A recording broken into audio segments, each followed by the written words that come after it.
ورزشیوانên dibistana tekvando ya navneteweyê ya Nimor a Rojavayê Kurdistanê di çardemîn şampiyona Kopaya Elît a li paytexta Ordunê bi dawî bû tîma Nimor bi destxistina serkeftin û xelatan vegeriyan di heman demê de tîm bi coşî ji aliyê malbat, heval û gel ve hat pêşwazîkirin.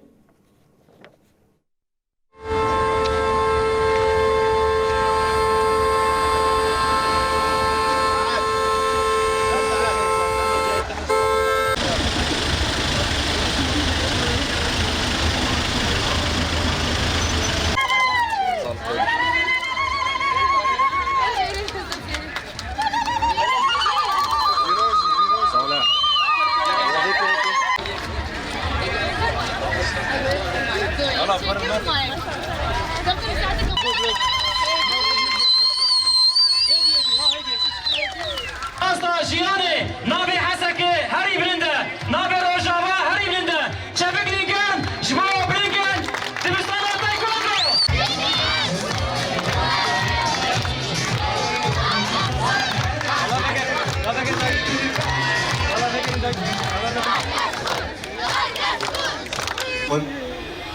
چه سرکفتنی امتینن بناوی دیرکه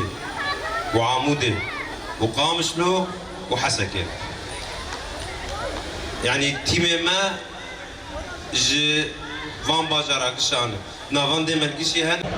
همشي بغي بونيا بيروز بغي بونيا كو امسر فشل بلندگن تيما بلينجين تايكواندو امشي دل سپاس وامكو جنوبمس اورا باقيتن گورتي دريما دكون اوانتا وامكو جن ميلوان نامه